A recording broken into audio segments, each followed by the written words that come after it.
ರಾಜಣ್ಣ ಅವರ ವಿರುದ್ಧವಾಗಿ ರಾಮನಗರ ಜಿಲ್ಲಾ ಒಕ್ಕಲಿಗರ ಸಮಾಜ ಒಂದು ಗಡುವನ್ನು ನೀಡಿದೆ. ಸಂಜೆ ಒಳಗಡೆ ಸ್ವಾಮೀಜಿ ಅವರಿಗೆ ಕ್ಷಮೆ ಕೇಳಲಿಲ್ಲ ಅಂದ್ರೆ ಉಗ್ರವಾದಂಥ ಪ್ರತಿಭಟನೆ ಮಾಡ್ತೀವಿ, ರಾಜೀನಾಮೆಗೆ ಆಗ್ರಹ ಮಾಡ್ತೀವಿ. ಅದು ಸಮಾಜದ ತೀರ್ಮಾನ ಅವ್ರ ಸಮಾಜದ ಅಭಿಪ್ರಾಯ ಅವ್ರು ವ್ಯಕ್ತಪಡಿಸಿದ್ದಾರೆ. ಡಿ ಕೆ ಶಿವಕುಮಾರ್ ಅವರು ನಮ್ಮ ಕುಟುಂಬದಿಂದ ಯಾರು ಸ್ಪರ್ಧೆ ಮಾಡಲ್ಲ ಬೈ ಎಲೆಕ್ಷನ್ಗೆ ಅಂತ ಹೇಳಿದ್ರು. ಅನಿವಾರ್ಯತೆ ಏನಾದ್ರು ಬಂದ್ರೆ ನೀವು ಸ್ಪರ್ಧೆ ಮಾಡ್ತೀರಿ? ನೋಡ್ರಿ, ನನ್ನನ್ನು ಜನ ತಿರಸ್ಕಾರ ಮಾಡಿದ್ದಾರೆ, ನೀವು ಸೇರಿದಂತೆ.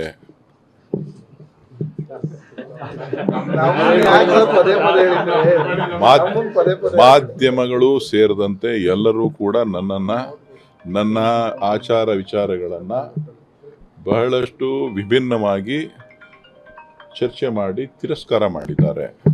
ಸೊ ಹಾಗಾಗಿ ನಾನು ಒಬ್ಬ ಸಾಮಾನ್ಯ ಪ್ರಜೆಯಾಗಿ ಪಕ್ಷಕ್ಕೆ ಸಾಮಾನ್ಯ ಕಾರ್ಯಕರ್ತನಾಗಿ ಇರೋದಕ್ಕೆ ಇಷ್ಟಪಡ್ತೀನಿ ಹೊರತು ಬೇರೆ ಏನನ್ನೂ ಅಲ್ಲ. ಸರ್, ಈಗ ಚನ್ನಪಟ್ಟಣ ಉಪಚುನಾವಣೆಗೆ ಸಮರ್ಥ ಅಭ್ಯರ್ಥಿ ಬೇಕು ಅನ್ನೋದು ಕೂಡ ಸ್ಥಳೀಯ ಮುಖಂಡರ ಒತ್ತಾಯ ಆಗಿರುವಂಥದ್ದು ಸರ್. ಸಮರ್ಥ ಅಭ್ಯರ್ಥಿನೇ ಎದುರಾಳಿಯನ್ನಾಗಿ ಮಾಡ್ತೇವೆ. ಈಗಾಗಲೇ ನಮ್ಮ ಪಕ್ಷದ ಕಾರ್ಯಕರ್ತರುಗಳ ಭಾವನೆಗಳನ್ನು ತಿಳ್ಕೊಳ್ಳಿಕ್ಕೆ ಒಂದು ಸಮಿತಿಯನ್ನು ಪಕ್ಷದ ಅಧ್ಯಕ್ಷರು ನೇಮಕ ಮಾಡಿದ್ದಾರೆ. ಜೊತೆಗೆ ನಾವು ಪಕ್ಷ ಸಂಘಟನೆ ಮಾಡಲಿಕ್ಕೆ ಕಾರ್ಯಕ್ರಮಗಳನ್ನು ರೂಪಿಸ್ತಾ ಇದ್ದೀವಿ.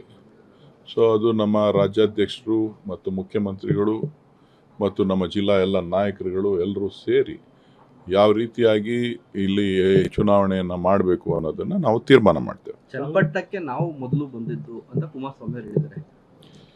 ನೋಡ್ರಿ, ಚನ್ನಪಟ್ಟಣಕ್ಕೆ ಅವ್ರು ಮೊದಲು ಬಂದ್ರು, ಇನ್ನೊಬ್ರು ಮೊದಲು ಬಂದ್ರು, ಯಾರು ಬಂದ್ರು, ಈ ಖಾಲಿ ಇದೆ.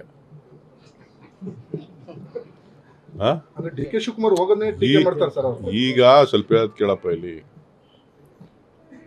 ಒಂದು ಕಣ್ಣು ರಾಮನಗರದಿಂದ ಹೋಗಾಯ್ತು, ಇನ್ನೊಂದು ಕಣ್ಣು ಚನ್ನಪಟ್ಟಣದಿಂದ ಹೋಗಾಯ್ತು. ದಯವಿಟ್ಟು ನೀವು ಮಾಧ್ಯಮದವ್ರಿಗೆ ಏನಾದ್ರು ನೈತಿಕತೆ ಇದ್ದರೆ ಅವರ ಹೇಳಿಕೆಗಳನ್ನು ತೆಗೆದು ರಾಜ್ಯದ ಜನರಿಗೆ ತೋರಿಸಿ, ಆಗ ನಿಮ್ಮನ್ನು ನಾನು ಮೆಚ್ಚುತ್ತೇನೆ. ನ್ಯೂಸ್ ಫಸ್ಟ್, ನಿರ್ಭೀತಿಯಿಂದ ನಿಮ್ಮ ಪರವಾಗಿ.